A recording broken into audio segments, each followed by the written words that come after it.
안녕하세요. 오늘 저희는 업스타트의 2025년 3분기 실적 발표, 그중에서도 핵심 중의 핵심이죠. 바로 Q&A 세션으로 깊숙이 들어가 보려고 합니다. 네, 안녕하세요. 공식 발표 뒤에 이어지는 이 질의응답 시간이 사실 기업의 진짜 속내를 엿볼 수 있는 기회죠. 맞습니다. 분석가들이 뭘 가장 궁금해하고 또 회사는 이걸 어떻게 방어하고 설명하는지 그야말로 생생한 현장이잖아요. 그렇죠. 마치 체스 게임 복귀하듯이 저희가 오늘 그 Q&A 내용을 하나하나 짚어보면서 업스타트의 현주소와 또 미래 전략에 대한 통찰을 한번 얻어보겠습니다. 좋습니다. 자, 그럼 첫 번째 질문부터 바로 시작해 볼까요? 이게 가장 먼저 눈에 띈 질문이었어요. 3분기의 대출 신청 건수가 전분기보다 무려 30%나 늘어서 거의 3년 만에 최고치였다면서요? 네, 맞습니다. 신청 건수 자체는 엄청나게 늘었죠. 그런데 정작 대출 실행된 규모는 예상보다 적었고 심지어 4분기 가이던스도 기대에 못 미쳤다. 이런 지적이 나왔어요. 이 상반된 상황 어떻게 봐야 할까요? 수요는 넘치는데 왜 실행은 줄었을까요? 네, 그게 바로 핵심 질문이었습니다. 업스타트, 이제 데이비드 지로아드 CEO의 설명은 명확했어요. AI 모델의 선제적 위험 관리다. 이렇게 요약할 수 있습니다. 선제적 위험 관리요? 네, 자체 개발한 그 UMI라는 거시경제 지표가 있거든요. 업스타트 매크로 인덱스. 이게 3분기에 조금씩 오르는 걸 AI 모델이 딱 감지했다는 겁니다. 아, 뭔가 위험 신호가 보이니까 모델이 알아서 조심했다. 그렇죠. 앞으로 뭔가 안 좋아질 수 있겠다 판단해서 스스로 좀 보수적으로 운영했다는 거예요. 그 결과로 대출 승인율이 떨어졌죠. 이전 분기 23.9%에서 20.6%로 꽤 많이요. 꽤 큰 폭으로 하락했네요. 네. 그리고 평균 대출 금리도 살짝 올랐고요. 이러다 보니까 최종적으로 대출받는 사람 수가 줄었다. 이런 설명입니다. 지로하드 CEO는 이걸 의도된 과속 방지턱이다. 이렇게 비유했어요. 아, 일부러 속도를 좀 늦췄다. 단기 거래량보다는 신용 건전성에 더 중요하다는 거군요. 네, 맞습니다. 신용 성과를 희생하면서까지 거래량을 늘리지는 않겠다는 의지를 보여준 거라고 강조했죠. 그렇군요. AI가 알아서 브레이크를 밟았다. 흥미로운데 여기서 질문이 끝나지 않았죠. 네, 바로 파고들었습니다.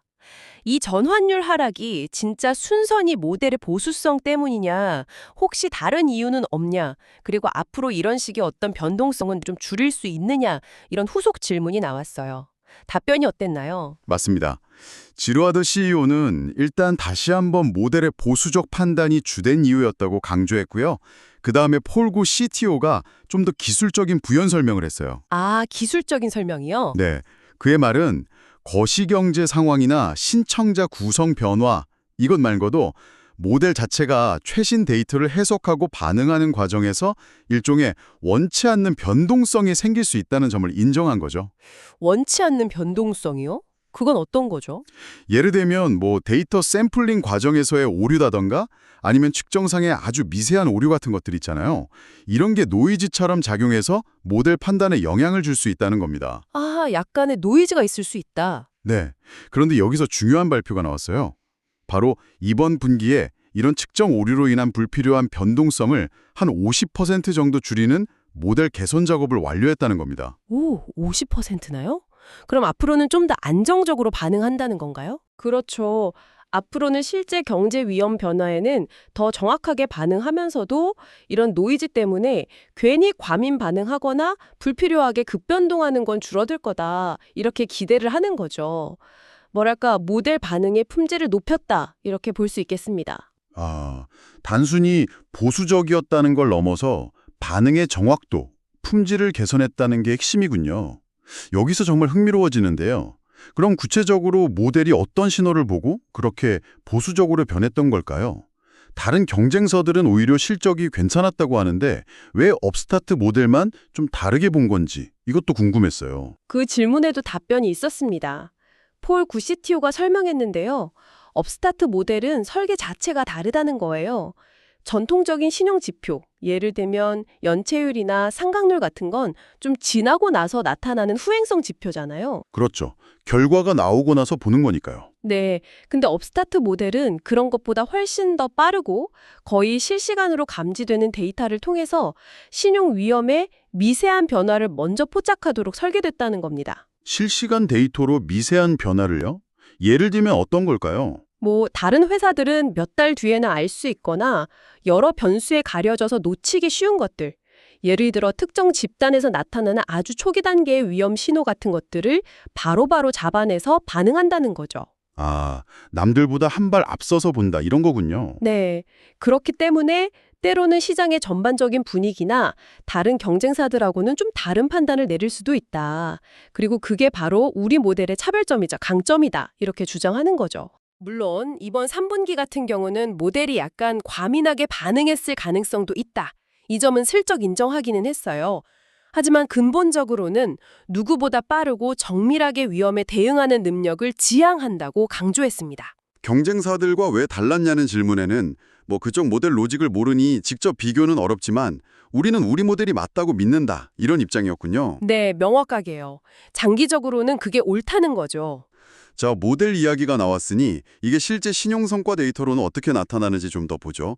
특히 그 슈퍼프라임 등급, 그러니까 신용도가 아주 높은 사람들 사이에서 뭔가 변화가 있었는지 질문이 나왔습니다. 네, 니덤의 카일 피터슨 분석과 제문이었죠. 이 최우량 등급에서 대출 실행이 전분기 대비 좀 줄었는데 그 이유가 뭐냐는 거였어요. 네. 여기에 대해 산제이 다타 CFO가 답변했는데요. 앞서 말한 그 모델의 보수성 영향도 있고 또 하나는 이 우량 고객을 유치하려는 시장 경쟁이 심해진 것도 복합적으로 작용했다. 이렇게 답했습니다. 경쟁 심화도 있었군요. 네. 그런데 여기서 정말 흥미로운 분석 결과가 나왔어요. 업스타트의 자체 위험 지표인 UMI 기준으로 보면 오히려 우리가 흔히 서브프라임이라고 부르는 등급 있죠. 통상 파이코 660점 미만, 이쪽 차주들의 신용 위험은 상대적으로 낮게 유지되고 있다는 겁니다. 네. 서브프라임이 오히려 괜찮다고요? 네. 반면에 파이코 720점에서 750점 사이의 중간 등급, 그러니까 프라임 차주들의 위험도가 오히려 더 높게 나타났다는 설명이었어요. 잠깐만요. 이거 정말 의외인데요. 우리가 보통 뉴스에서 듣는 K자형 경제 이야기랑 완전 반대잖아요. 보통은 고신용자는 잘 버티고 저신용자가 어렵다고 생각하는데 업스타트 데이터는 중간측이 더 위험하다는 건가요? 바로 그 점을 오토노머스 리서치의 로 와일드 핵 분석가가 날카롭게 물어봤습니다. 진짜 K자형이 아니냐고요. 그렇죠. 궁금할 수밖에 없죠. 다타 CFO의 답변은 명확했습니다. 업스타트의 무담보 개인 신용대출 데이터를 기준으로 보면 그렇다는 겁니다. 아, 업스타트 데이터 기준으로는 그렇다. 네, 660점 미만 서브프라임 차주들은 코로나 이전이랑 비교해도 신용 상태가 꽤 양호해서 UMI 지수가 낮게 유지되고 있다 이런 분석 결과를 제시했고요. 반면에 720점에서 750점 사이의 중간 등급 프라임 차주들은 연체 관련 지표가 팬데믹 이전보다 눈에 띄게 안 좋아져서 UMI도 높다는 거죠. 그럼 아주 높은 신용 등급은요? 800점 이상 같은. 그 부분도 언급했는데요. 파이코 800점 이상 아주 높은 신용등급 차주들은 당연히 상태가 좋지만 이분들은 애초에 무담보 개인 신용대출 자체를 잘 이용 안 하는 경향이 있어서 업스타트 데이터에는 그 수가 많지 않을 수 있다고 덧붙였습니다. 아하. 그래서 결론적으로 업스타트 데이터로 본 그림은 양쪽 끝단, 그러니까 아주 낮거나 아주 높은 신용등급은 괜찮고 오히려 그 중간 지점에서 위험도가 높은 마치 알파벳 U자 같은 패턴을 보인다는 분석입니다. U자형 패턴이라. 흥미롭네요. 여기서 우리가 주목해야 할 점은 이게 바로 일반적인 경제 헤드라인에서 말하는 거시경제 동향하고 업스타트라는 특정 기업이 자기네 AI 모델과 데이터를 통해서 보는 미시적인 현실하고 차이가 있을 수 있다는 걸 명확하게 보여준다는 거죠. 그렇죠. 어떤 데이터를 보느냐, 또 프라임, 서브프라임을 어떻게 정해야 하느냐에 따라 해석이 확 달라질 수 있겠네요. 맞습니다. 여러분께서도 데이터를 보실 때 이게 어떤 모집단을 대상으로 한 건지, 어떤 기준으로 분석된 건지 이런 미묘한 차이를 인지하시는 게 중요합니다. 업스타트는 자기들 데이터와 모델이 기존 통념과는 다른 시장의 진실을 보여주고 있다. 이렇게 강하게 주장하는 셈이죠. 네. 자, 위험 관리나 신용 성과 외에 성장 동력 이야기도 좀 해보죠. 개인 신용대출 말고 자동차 대출이나 주택담보대출, HLOC 같은 신규 사업에 대한 질문도 있었어요. 특히 최근에 미국 자동차 대출 시장에서 좀 안 좋은 뉴스들이 있었잖아요. 파산이나 사기 문제 같은 거요. 이게 업스타트에는 영향이 없었나요? 그 질문에 대해서는 지로하드 CEO가 직접 답했는데요. 결론부터 말하면 업스타트 자체는 그런 문제로 직접적인 타격은 없었다고 딱 선을 그었습니다. 아, 다행이네요. 네, 자체적으로 딜러 심사도 엄격하게 하고 리스크 관리 시스템이 있어서 유사한 문제는 겪지 않고 있다고 강조했고요. 다만 시장 전체에 좀 안 좋은 뉴스가 돌다 보니까 이 자동차 대출 자산을 사가거나 투자하려는 자금 조달 파트너사들 있잖아요. 네네, 자본 파트너들. 그 파트너사들이 좀 더 경계심을 갖고 평소보다 더 꼼꼼하게 실사를 하는 경향은 있다. 이렇게 덧붙였습니다. 아무래도 좀 더 신중해지겠죠. 그렇죠. 그런데 오히려 지로아드 CEO는 이런 시장의 혼란이 업스타트처럼 체계적인 시스템을 갖춘 새로운 플레이어에게는 기회가 될 수도 있다. 이런 긍정적인 시각을 보였어요. 그러면서 2026년에는 자동차 대출 사업이 회사 전체 성장에 꽤 의미 있는 기여를 할 거다. 이렇게 낙관했습니다. 2026년 목표로 보고 있군요. 자금 조달 파트너 이야기가 나왔으니까 말인데 이런 신규 상품들을 위한 대규모 자금 조달 파트너십 협상은 지금 어떻게 되고 있는지 구체적인 업데이트가 있었나요? 패트릭 몰리 분석가 질문이었죠. 네, 그 질문에는 다타 CFO가 접했습니다. 여러 신규 상품 분야에서 다수의 잠재 파트너사들하고 활발하게 협상을 진행 중이고 전반적으로 순조롭다고 밝혔습니다. 순조롭다. 네, 다만 이게 계약 규모도 크고 또 장기적인 파트너십이다 보니까 최종 계약까지는 시간이 좀 걸릴 수밖에 없다고 설명했고요. 특히 자동차 대출 관련해서는 아까 말한 시장의 부정적 뉴스 때문에 파트너사들의 실사 기간이 좀 길어지고 있는 건 맞지만 중요한 건 이거라고 강조했어요. 파트너들이 업스타트의 실제 대출 자산, 그러니까 포트폴리오의 신용 성과 데이터를 직접 보고 나서는 아주 만족한다는 거죠. 아, 실제 성과는 좋다는 거군요. 네, 시장의 잡음과는 별개로 업스타트 대출 자산 자체의 건전성에는 문제가 없다. 그래서 조만간 가시적인 계약 성과가 나올 거다. 이렇게 긍정적으로 전망했습니다. 그렇군요. 신규 상품 중에 HELOC, 주택담보대출의 수익 구조나 평균 대출 금액에 대한 질문도 있었죠. JP모건의 레지 스미스 분석가 질문이었는데요. 네, 폴 구 CTO가 설명했는데요. HELOC는 개인 신용대출보다는 건당 업스타트가 가져가는 수수료율, 그 테이크 레이트는 약간 낮을 수 있다고 해요. 아, 수수료율은 낮다. 네, 그런데 대출 건당 평균 금액이 훨씬 크다는 거죠. 개인 신용대출보다요. 평균 한 5만 5천 달러에서 6만 달러 정도 된다고 하니까요. 그래서 전체적인 수익성 면에서는 상당히 매력적일 걸로 예상했습니다. 규모가 크니까 수수료율이 좀 낮아도 전체 수익은 괜찮다. 그렇죠. 여기에 지루아드 CEO가 덧붙였는데 HILOC가 주로 주택 개량 자금으로 많이 쓰이지만 그 외에도 뭐 카드빚 같은 고금리 부채를 갚거나 통합 관리하는 목적으로도 쓰일 수 있어서 사실상 개인 신용대출하고 어느 정도 대체 가능한, 그러니까 범용성이 높은 상품이라는 점도 강조했습니다. 활용도가 높다는 거군요. 더 넓은 고객층에게 어필할 수 있겠네요. 네, 그럴 수 있죠. 자, 이제 주요 주제 외에 개별적으로 나왔던 몇 가지 흥미로운 질문과 답변들을 좀 빠르게 짚어볼까요? 시티그룹의 피터 크리스텐선 부석가가 이런 질문을 했어요. 마케팅 효율은 좋아져서 신청 건수는 늘었는데 아까 얘기한 것처럼 모델 보수성 때문에 전환율은 떨어졌잖아요. 네, 그랬죠. 그럼 이때 새로 들어온 신청자들이 과연 질적으로 괜찮은 사람들이었냐? 혹시 마케팅이 양만 늘리고 질은 떨어뜨린 거 아니냐? 이런 의문을 제기한 거죠. 아, 날카로운 질문이었죠. 이 질문에는 폴 구 CTO가 답했는데요. 업스타트 마케팅 AI는 그냥 단순히 신청 버튼 클릭 수만 늘리는 게 목표가 아니라고 설명했습니다. 목표가 그게 아니다. 네. 그보다는 실제로 대출 승인을 받고 최종적으로 대출까지 실행할 가능성, 이걸 종합적으로 고려해서, 그러니까 신청 성향 곱하기 전환 성향, 이 값을 최적화하는 방식으로 작동한다고 밝혔어요. 아, 최종 실행 가능성까지 본다. 그렇죠. 그래서 이번 분기에 전환율이 떨어진 건 마케팅 시스템이 질 낮은 신청자를 데려와서가 아니라 전적으로 AI 신용 모델이 시장 위험을 보고 보수적으로 운영하기로 결정했기 때문이다. 이렇게 다시 한번 선을 그었습니다.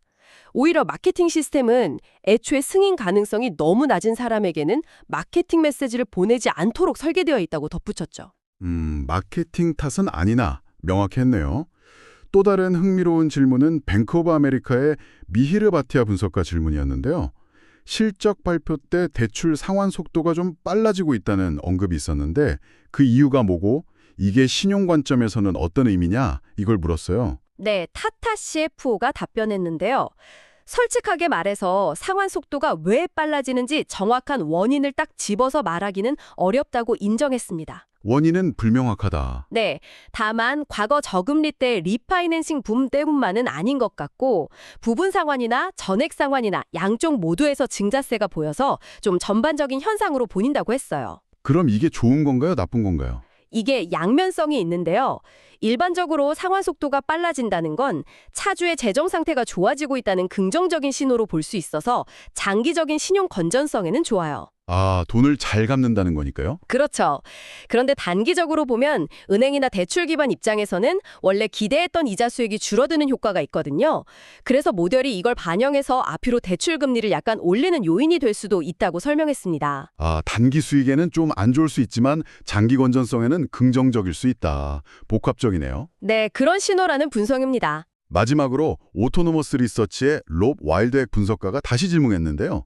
이번 분기에 엔지니어링 비용이나 일반 관리비, G&A, 그러니까 운용 비용이 예상보다 낮게 나왔는데 이유가 뭐냐고 물었어요. 비용 통제를 잘한 건가요? 네, 타타 CFO는 두 가지 요인이 있다고 설명했습니다.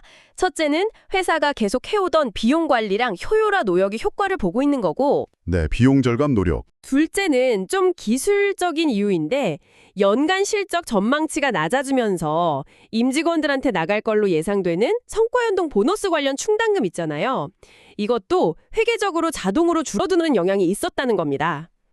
아, 실적 전망이 낮아지니까 보너스 비용 예상치도 같이 줄었다. 네, 쉽게 말하면 허리띠 졸라내는 노력도 하고 동시에 실적 눈높이가 낮아지면서 미래 비용 예상치도 줄어든 결과다. 이런 답변이었어요. 알겠습니다. 자, 오늘 업스타트의 3분기 Q&A 세션을 통해서 정말 여러 각도에서 회사를 들여다봤네요. 요약을 좀 해보자면 겉으로는 대출 신청이 엄청 늘었다는 좋은 신호가 있었지만 네, 수요는 강했죠. 그 이면에서는 AI 모델이 먼저 위험 신호를 읽고 선제적으로 브레이크를 걸면서 단기 성장세는 좀 주춤하는 모습이었습니다. 그렇죠. 속도 조절에 들어간 거죠. 동시에 일반적인 생각과는 다르게 서브프라임보다 오히려 중간 등급 프라임 차주 위험이 더 높다는 독자적인 데이터 분석 결과를 내놓으면서 AI 기술력에 대한 자신감을 보여줬고요. 네, 그 U자형 패턴 분석이 인상적이었죠. 그리고 자동차 대출이나 HLOC 같은 신규 사업에서도 계속 다음 단계를 준비하고 있다는 것도 확인할 수 있었습니다. 그렇다면 이 모든 것은 무엇을 의미할까요? 결국 업스타트는 AI라는 무기로 남들보다 먼저 시장 변화를 읽고 때로는 성장을 좀 희생하더라도 위험 관리를 우선하면서 장기적인 균형점을 찾아가려는 전략을 쓰고 있다. 이렇게 볼 수 있겠네요. 맞습니다. 오늘 저희가 함께 살펴본 내용을 바탕으로 여러분께 이런 질문을 한번 던져보면서 마무리하고 싶습니다. 네, 어떤 질문이신가요? 업스타트 사례처럼 AI 모델이 내놓는 실시간 분석 결과나 예측이 때로는 시장의 일반적인 분위기나 경쟁사들의 움직임, 심지어 전통적인 경제 지표하고도 다른 이야기를 할 때가 앞으로 점점 많아질 거란 말이죠. 그렇죠. AI 분석이 점점 더 중요해질 테니까요. 그러면 우리 이런 AI 시스템과 또 그 시스템을 활용하는 기업, 그리고 그 기업에 투자하는 투자자들 사이에서 어떻게 신뢰라는 걸 쌓고 유지해 나갈 수 있을까요? 아, 신뢰의 문제군요. 네, 특히 연체율이나 상각률처럼 이미 벌어진 일을 보여주는 후행성 지표에 익숙한 우리에게 AI가 제시하는 훨씬 빠르고 예측적인, 하지만 때로는 좀 불안정해 보일 수도 있는 그런 신호들을 어떻게 받아들이고 의사결정에 활용해야 할까? 이게 어쩌면 앞으로 우리가 AI 시대를 살아가면서 계속 고민해야 할 본질적인 질문이 아닐까 싶습니다. 정말 생각해 볼 만한 질문이네요. AI의 예측과 인간의 판단 사이의 균형, 그리고 신뢰 구축, 중요한 화두인 것 같습니다. 오늘 저희와 함께 업스타트 Q&A 속 숨겨진 의미를 찾아 깊이 있는 탐구를 함께 해주신 여러분, 감사합니다. 네, 들어주셔서 감사합니다. 다음 시간에도 흥미로운 정보와 날카로운 분석으로 다시 찾아뵙겠습니다.